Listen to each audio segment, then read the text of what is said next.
Para la lectura bíblica del devocional de este día corresponde leer 1 Pedro capítulo 4, los versículos 1 al 11. Dice así la palabra del Señor. Pues que Cristo ha padecido por nosotros en la carne, vosotros también estad armados del mismo pensamiento, que el que ha padecido en la carne cesó de pecado, para que ya el tiempo que queda en carne viva, no a las concupiscencias de los hombres, sino a la voluntad de Dios. Porque nos debe bastar que el tiempo pasado de nuestra vida hayamos hecho la voluntad de los gentiles cuando conversábamos en lascivias, en concupiscencias, en embriagueces, en glotonerías, en banquetes y en abominables idolatrías, en lo cual les parece cosa extraña que vosotros no corráis con ellos en el mismo desenfrenamiento de disolución, ultrajándoos, los cuales darán cuenta al que está aparejado para juzgar los vivos y los muertos. Porque por esto también ha sido predicado el Evangelio a los muertos, para que sean juzgados en carne según los hombres y vivan en espíritu según Dios. Mas el fin de todas las cosas se acerca, sed pues templados y velad en oración. Y sobre todo tened entre vosotros ferviente caridad, porque la caridad cubrirá multitud de pecados. Hospedaos los unos a los otros sin murmuraciones, cada uno según el don que ha recibido, adminístrelo a los otros como buenos dispensadores de las diferentes gracias de Dios. Si alguno habla, hable conforme a las palabras de Dios. Si alguno ministra, ministre conforme a la virtud que Dios suministra, para que en todas cosas sea Dios glorificado por Jesucristo, al cual es gloria e imperio para siempre jamás. Amén.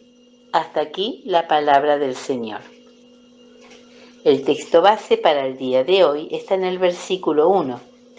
Pues que Cristo ha padecido por nosotros en la carne, vosotros también estad armados del mismo pensamiento, que el que ha padecido en la carne cesó de pecado.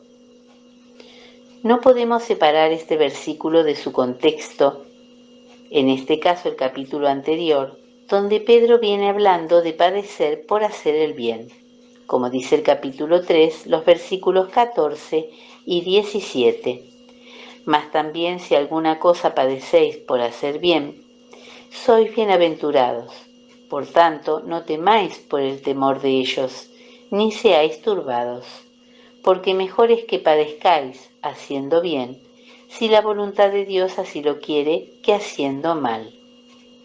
De manera que ese sufrimiento está directamente relacionado con el apartamiento de pecado, no el otro, que es consecuencia de nuestras mismas faltas, como dice el capítulo 4, versículo 15.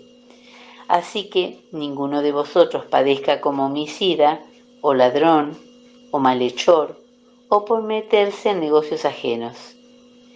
Hecha esta aclaración, es bueno recordar este pensamiento apostólico cuando nos encontremos en las condiciones descriptas con el fin de sobrellevar el dolor, la tribulación o la angustia, porque el bendito Redentor no merecía absolutamente nada de cuanto le hacían, muy por el contrario. Él debía ser honrado y su nombre glorificado.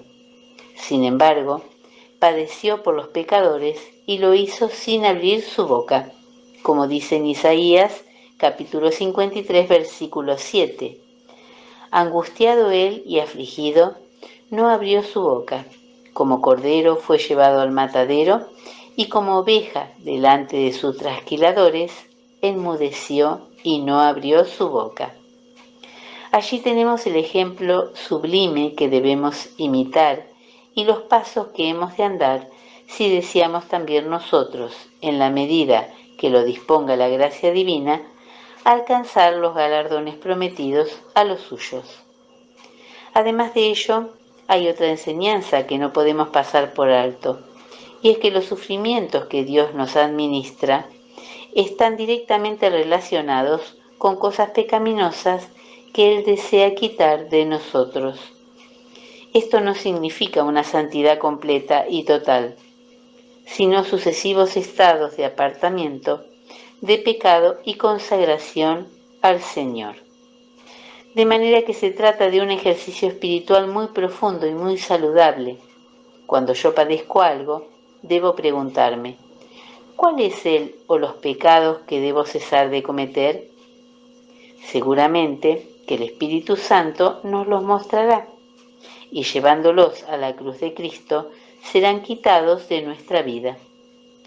Pero también habrá algún fruto espiritual que manifestar y así se denotará el crecimiento cristiano que Dios desea concedernos. Que así sea.